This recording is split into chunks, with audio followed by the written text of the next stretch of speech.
I started taking a new look at my life. My weekly paycheck amounted to the grand total of $57. I was far behind on my promises, behind on my bills, and discouraged. I was far from making the progress. I was willing to work hard. That was not my problem.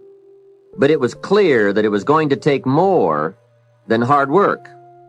And I didn't want to wind up at age 60 broke, needing assistance, like so many people I saw around me, not in the richest country in the world. So what do you do to change the direction of your life? I thought, well, I should go back to school. 1 year of college doesn't look that good on an application.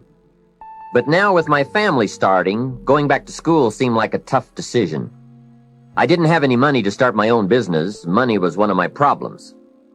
I always had far too much month left over at the end of the money. I remember one time losing $10 and I was physically ill for 2 days over a $10 bill. Some of my friends tried to be cheerful. They said, look, maybe some poor person who needed it found it. But that was not really helpful. I was the person who needed to find $10, not lose 10. So that's where I was at that time in my life, behind on my dreams, and constantly wondering what I could possibly do to change my life for the better. Well, at age 25, good fortune came my way. And many times it's difficult to explain good fortune. Why do unique things happen to you when they do? Part of that is a mystery to me. However, my good fortune was meeting a man, a very unique and successful man. His name was Mr. Earl Schoaf. When I met him, I said to myself, I would give anything to be like him. I wonder what it would take.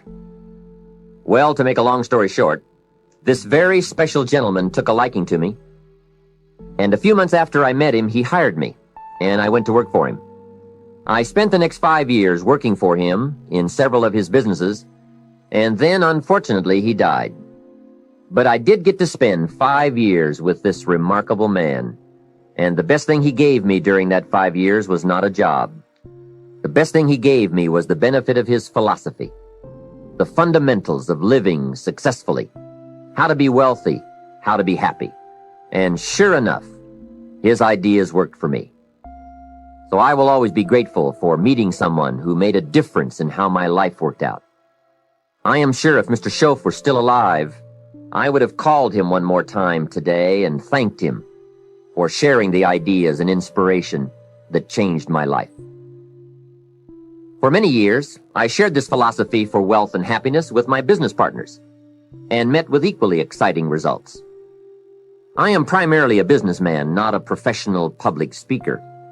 But I have been intrigued with the challenge of trying to put into words the ideas that can make a difference in how a person's life works out. And now I have the chance to share these ideas with you. I don't claim to have all the answers on how to do well, but I do have some answers that have worked extremely well for me and thousands of others. Take these ideas and edit them all you wish. You certainly don't have to buy everything any one person says. But give me a chance.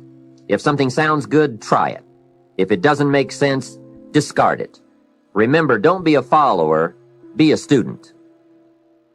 All the ideas we'll discuss in these cassette sessions will stem from a group of very important key concepts. I'd like to begin this session by briefly but clearly looking at each of them. It is the key word in making our lives work well.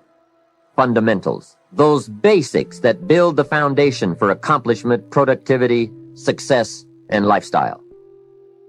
Fundamentals form the beginning, the basis, the reality from which everything else flows. And remember, there are no new fundamentals. Fundamentals are old, well established. Beware of someone who claims to have a new fundamental. That's like someone who claims to manufacture antiques. We would have to be suspicious, right? So fundamentals, basics, they are so very important to understand and consider and practice if you wish for the good life. And may I add here, make sure you don't go looking for the exotic answers to success. Success is a very basic process. It doesn't fall out of the sky. It doesn't have any mysteries, nor does it fall into the realm of the miraculous. Success is merely a natural result that comes from the consistent operation of the practical fundamentals. As someone wisely remarked, to be successful, you don't have to do extraordinary things. Just do ordinary things extraordinarily well. Mr. Schoaf, my teacher, gave me many great phrases I'll always remember. One of them was, there are always about a half dozen things that make 80% of the difference. What a key thought, a half dozen things.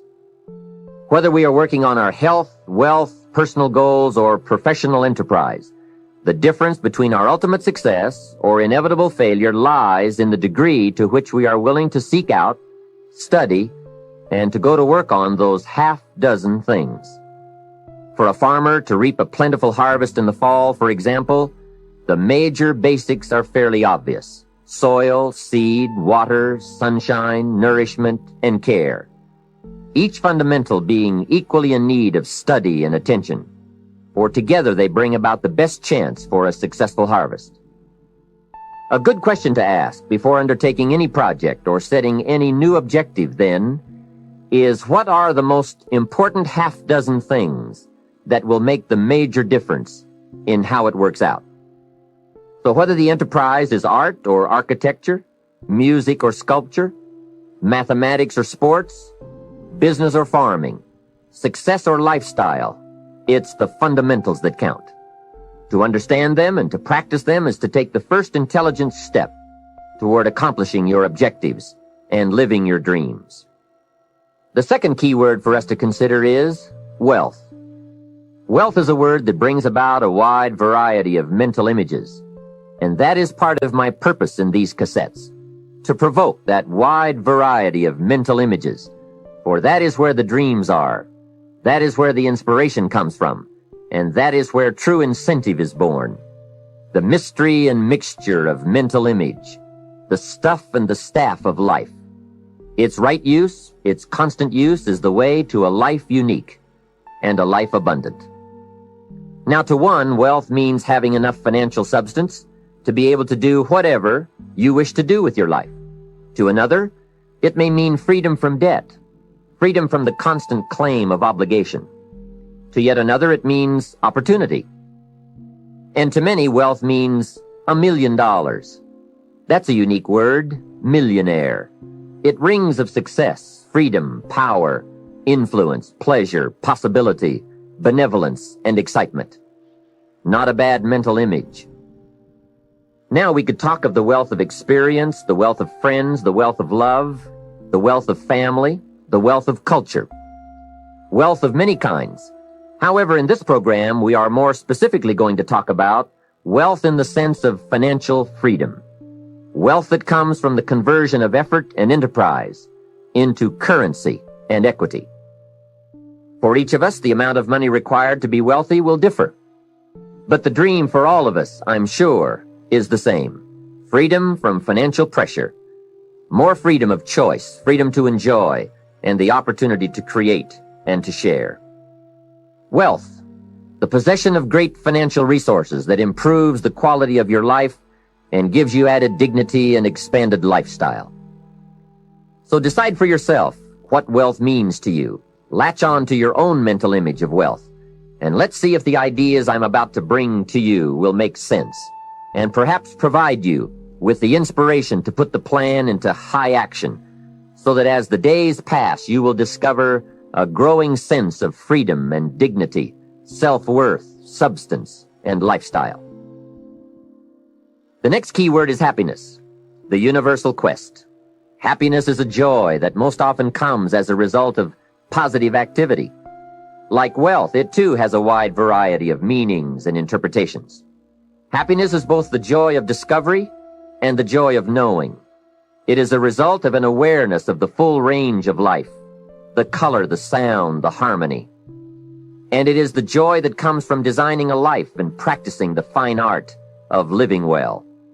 Happiness is being able to explore the offerings of life by perception, response, and enjoyment. Happiness is both receiving and sharing, reaping and bestowing. It is being able to feast on harmony as well as food, on ideas as well as bread.